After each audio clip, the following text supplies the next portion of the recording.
ठहरे हुए थे वहीं पर कृष्ण बलराम को छोड़ दिया। मथुरा में जाकर सबसे पहले रजक मामा का उद्धार किया भगवान ने। ग्वाल वालों को संग में लिया वस्त्रों के लिए। सब कहने लगे कि नए नए वस्त्र पहनेंगे तो अच्छा लगेगा। भगवान ने कहा चलो, यहाँ के राजा हमारे मामा, और मामा की सरकार में भांजे की थोड़ी बहुत तो चलेगी, तो चलो हमारे संग में।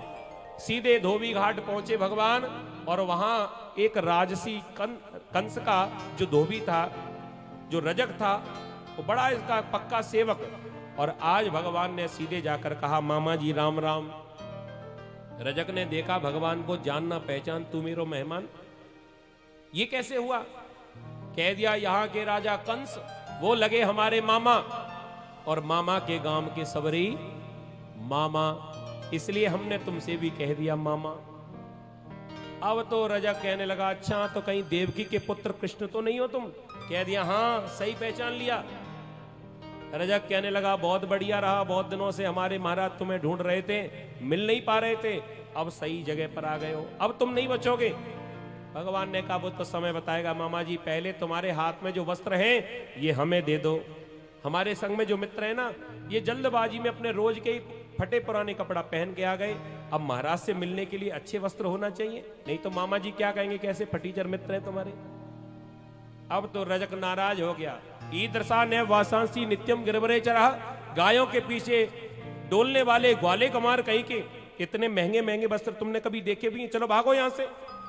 जो मोगरी उठाकर भगवान को दिखाई उसी से कपड़े धोता था। जो थपकी क्या बोलते हैं आपके यहां पर, हाँ, और उठाई, और जो भगवान को दिखाई तो भगवान ने कहा मामा जी तुम तो अभी तक नहीं सुधरे, चलो कोई बात नहीं, एक वैक्सीन रह गई थी उसे अब लगा देते हैं। हाँ, एक डोज रह गया था, तो बूस्टर डोज, ऐसा बूस्टर डोज लगाया कि जय सिया राम। आया मारने के लिए भगवान को। ये रजक कौन है पहले ये भी सुन लो। ये रजक वही है त्रेता वाला, जिसके कारण इसी ने चुगली की थी, अयोध्या में रहता था, जिसके कारण हमारी जानकी जी को दोबारा वन में भेजना पड़ा राम जी को, क्योंकि मर्यादा का पालन भगवान को करना था। जब बदनामी राम जी की होने लगी तो मैया जानकी ने कहा प्रभु आप हमें ही आज्ञा कर दीजिए, आपके ऊपर कोई आंच नहीं आनी चाहिए, आपकी मर्यादा जैसी की तैसी रहे, मैं ही यहां से चली जाऊंगी, क्योंकि महल में रहूंगी तो लोग मेरी बदनामी, संसार में लोग जानकी जैसी मैया को भी नहीं छोड़ते, तो हम लोगों की तो गिनती ही क्या है। तो आज मैया जानकी को वन में जाना पड़ा, तब तो राम जी इस रजक से कुछ कह नहीं पाए। अब त्रेता के बाद आया द्वापर, भगवान राम बने कृष्ण, और ये अयोध्या का रजक था वो पहुंचा मथुरा में, लेकिन अगली बार ये भी रजक बनकर आया। क्यों? ये कुछ हिसाब किताब रह गया था। सो भगवान ने कहा ठीक है मामा जी, वो पुराना हिसाब किताब रह गया उसे आज क्लियर किए देते हैं। जो आया मारने के लिए भगवान ने अपना हाथ उठाया, रजकस्य कराग्रेण सिरह कादाय पादयत, भगवान ने अपनी उंगली को जैसे ही गर्दन पर फेरा और धोबी मामा की गर्दन कट के नीचे गिरी। अब तो जितने और रजक थे सब के सब घबरा गए, ये कैसो जादू। अपने अपने वस्त्र कुर्ता फेंक कर भागने लगे, चाहे मामा पहरे चाहे भांजो, हमें का लेनो देनो, अपने प्राण बचाओ। सारे रजक भाग खड़े हुए। भगवान ने कहा ये अगर भावना रहेगी तो बचे रहोगे। तो ग्वाल वालों से कहा कि जिसको जो कुर्ता पसंद है उठाकर पहन लो। अब भैया एक बात बताओ, कहां तो इतना विशाल शरीर का कंस और बिलांद वरे के छोटे छोटे ग्वाल वाल, अब कंस के कुर्ता ग्वाल वालों को बनेंगे कैसे? तो इतने ढीले हो रहे थे कि भैया एक कुर्ते में दो दो ग्वाल वाल घुस गए।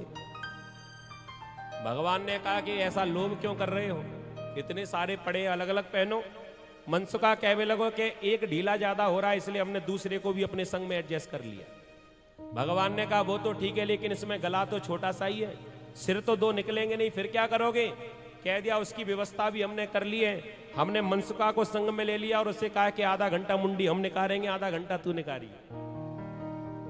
और भैया ढीले ढाले वस्त्र पहनकर जो मथुरा की गलियों में चले, सो भैया पूरे सड़क की सफाई भी होने लगी।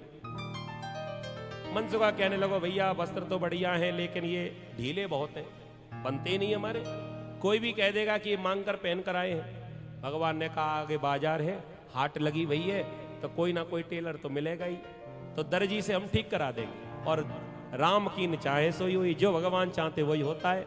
आगे दर्जी मामा मिल गए, उनके द्वारा सबके वस्त्रों को फिट किया गया। और फिटिंग हो गई बढ़िया, सब प्रसन्न हो गए। भगवान ने दर्जी मामा को आशीर्वाद दिया, जाओ कलयुग में खूब फलोगे फूलोगे।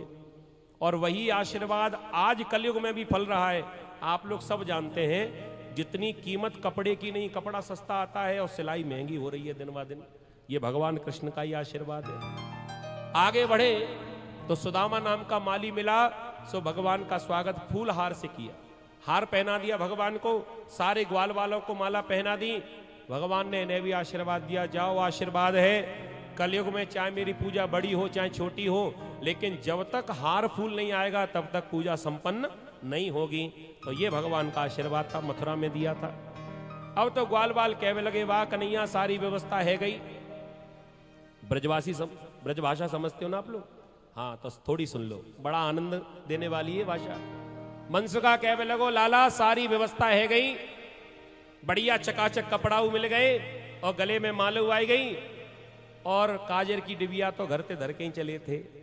सो मोटो मोटो आंखन में काजरू लगाए दियो, बस एक कमी रह गई है। भगवान ने पूछा, कहा न माथे पे थापक थुआ चंदन और लग जाए, तभी तो पक्के ब्रजवासी बने। भगवान ने कहा उसकी व्यवस्था भी आगे करेंगे। आगे चले तो 3 जगह से टेढ़ी कुब्जा जिसका कुबड़ निकला हुआ था। सो भगवान ने देखा इसके हाथ में चंदन की टोकरी है। सो भगवान ने रास्ता घेर लिया, अरे सुंदरी ये चंदन जरा हमारे लगाना। वो 3 जगह से टेढ़ी कुबड़ निकला हुआ बूढ़ी सी टेढ़ी सी लाठी का सहारा लेकर चल रही थी और कह रही है, सवेरे सवेरे मजाक करने वाले कोई और ना मिलो, हम ही मिले तुम्हें, कहां से हम तुम्हें सुंदर दिख रही हैं? भगवान ने कहा, वो सुंदरता तो हम देख सकते हैं, हम मन की सुंदरता देखते हैं, तन की सुंदरता दुनिया वाले देखते हैं। क्या चाहिए? चिकनी चुपड़ी बातें कर रहे हो सवेरे सवेरे, ये थोड़ा सा चंदन हमारे लगा दो।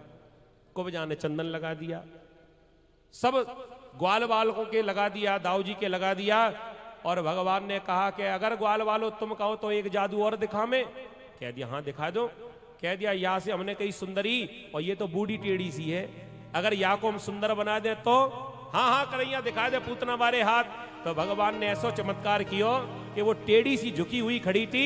भगवान ने या कुब्जा के पैर के ऊपर अपनो पैर जमायो, एक हाथ कुबड़ से लगायो और दूसरा हाथ बाकी ठोड़ी पर लगायो, और भगवान ने बातों ही बातों में ऐसो दियो झटका, कर दई सीधी सटका, और बाने पकड़ लियो कन्हैया को पटका। बोली कृष्ण कन्हैया लाल की।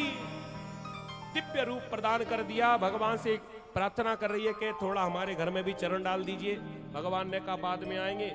क्यों? कह दिया 4 बजने वाला, कंस मरा नहीं है, इसलिए पहले हम मामा कंस को देखेंगे, उसके बाद तुम्हारे घर आएंगे। तो भैया भगवान आश्वासन देकर आगे बढ़ गए। सुखदेव जी महाराज कहते हैं, हे राजन परीक्षित, जो धनुष रखा था भगवान ने बातों ही बातों में धनुष को तोड़ दिया। भयंकर आवाज आई। अब तो कंस भयभीत हो गया कि मैं मरने वाला हूं। कंस को कैसे पता चला मैं मरने वाला हूं? क्योंकि उसे ये जो धनुष था वो भोलेनाथ ने दिया था, और भोलेनाथ ने पहले ये शर्त लगा दी थी कि कंस पहले तो इस धनुष को कोई तोड़ नहीं सकता, और जिसने धनुष को तोड़ दिया वो तुझे छोड़ नहीं सकता।